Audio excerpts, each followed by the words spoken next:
Aloha, y'all. It is Friday, Freya's Day.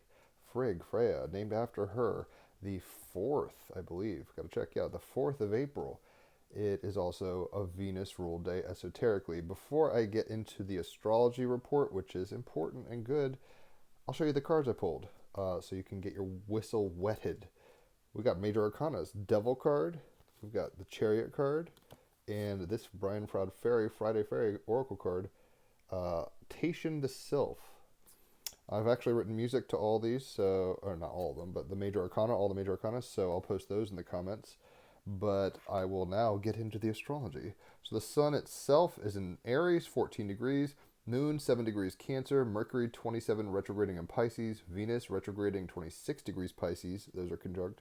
Mars 24 degrees Cancer. That's trining the Moon Mercury, or Mercury Venus situation rather.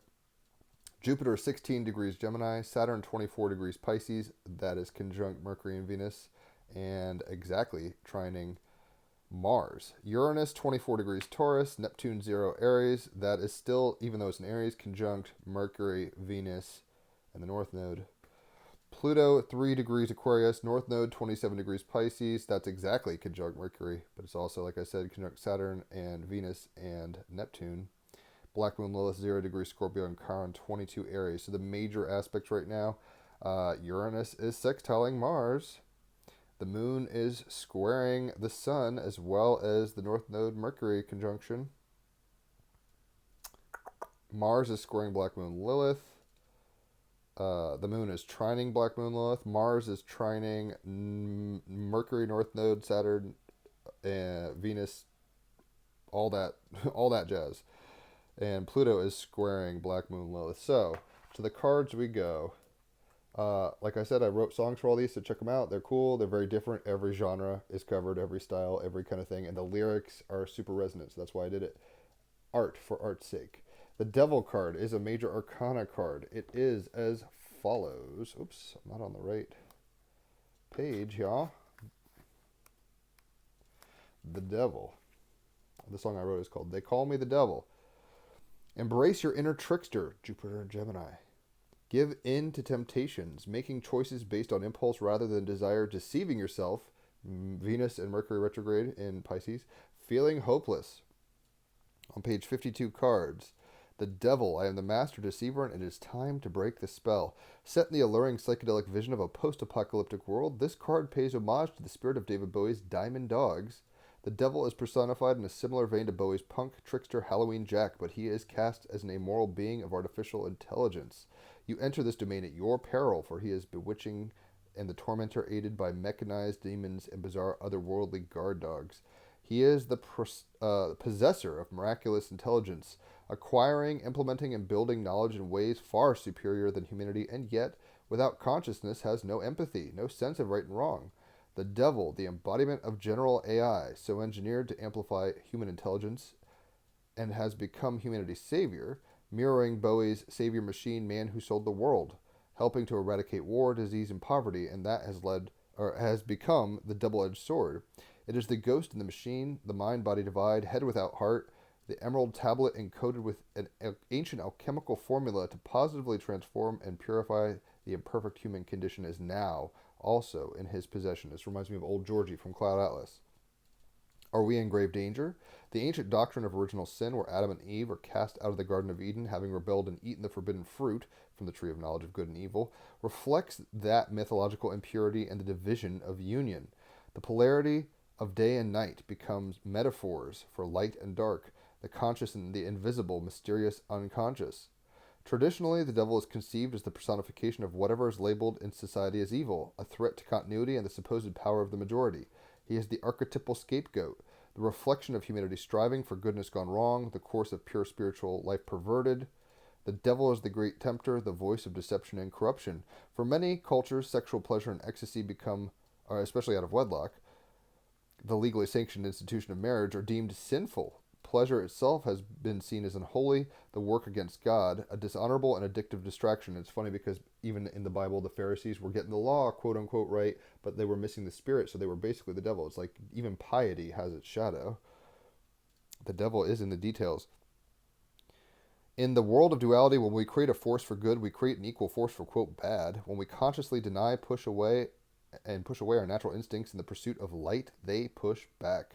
The devil is the trickster who secretly bewitches us, encouraging us to continue life debilitating behaviors that drain our resources and relationships. This card calls us to examine that which remains hidden in darkness within the realm of personality, that which we have denied or suppressed, believing ourselves to be wrong. Often feeling a sense of helplessness, failure, and loss of control, we are locked out of our own lives. So embracing your inner trickster, giving in to temptation, making choices based on impulse rather than desire, Sun in Aries. Deceiving yourself, Neptune in Aries. Feeling hopeless. The clarifying card is the Chariot card. That belongs to Cancers. So if you're Cancer, this is your archetype. And I should say Capricorn is the Devil card. They're actually on the opposite side of the zodiac, Cancer and Capricorn. Opposite archetypes, right? Father and mother. So, the Chariot on page 36. I am confident that with discipline I will succeed. Taking charge of your own destiny, seizing the moment, and letting that momentum carry you forward. The song I wrote is called Forward Momentum. Finish what you set into motion. Do not hesitate. You can do this. And I think the idea today on this Freya's Day is like we have a little dark Jiminy Cricket that's telling us maybe reasonable things, but possibly causing us to make mistakes or play with fire and get burned. There's lessons there, so it's not ultimately wrong. But like, how long do you want to, play in the muck? Don't you want to make moves? Don't you want to rise and climb every mountain and fight the good fight instead of playing, immature? The trickster wants you ultimately to. It's tricky because the devil, he gave us the tree of knowledge of good and evil. So it's like we became woke on a new neurological level, but at the same time, we fell out of unity. So it's all good, but there is an archetype for that kind of energy, and that's what the devil card and trickster card is kind of embodying. So the Friday Fairy Oracle card, the wild card, comes from Brian Froud's Fairy Oracles on page 140. This is number 45, Taitin, Taitin, I think I'm saying that right. The Sylph. Acute intellect, quickness, mental synthesis, and discernment. Right? Should we take every apple from every snake? Taitin glitters and glimmers brightly. She scatters a special fairy dust that energizes the mind. However, energy is not everything, and the fairy dust that actually makes minds brighter as well as more energized is more rare, and she distributes it much less often. She is full of curiosity and wants to go everywhere, see everything, and have every question answered. Like the 2-year-old asking, why, why? She wants to know all, even the things that may by their very nature not be known to the conscious mind. Taitin reminds us that ideas cannot be confined. They are wild and free. They move fast. Some ideas are contagious like the flu, and they move quickly from head to head, sometimes illuminating and sometimes burning out with a flicker and a flash and a faint whiff of ash. She is an awakener, one who startles us into seeing and thinking in new and exciting ways. Jupiter in Gemini, Uranus in Taurus, Pluto in Aquarius. She loves to sit in on teenage and college age discussions about the profound questions of life. If you haven't seen the Team Rabbit Hole podcast, we're at 305 episodes. We get down with the get down like that. She is full of bright ideas and willing to discuss them at length. She is not too bothered about whether the discussions make much sense or not. Ideas with wings are her joy, and mental stimulation is her game.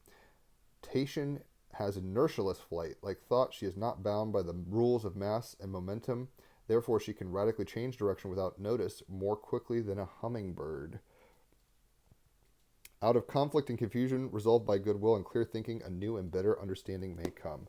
Right? So out of the quagmire, right, and into the light, it's a yin yang. It's both. So it's like, every beautiful and great and awesome thing has the potential seed for destruction, rot, entropy, and every kind of broken thing and ugly thing has beauty within it, yin and yang.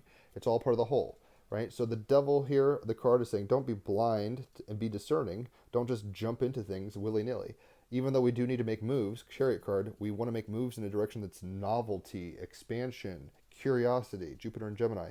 We don't want to sit there and just think we know everything, because guess what? North Node conjunct Neptune, conjunct Mercury, Venus retrograde, Saturn.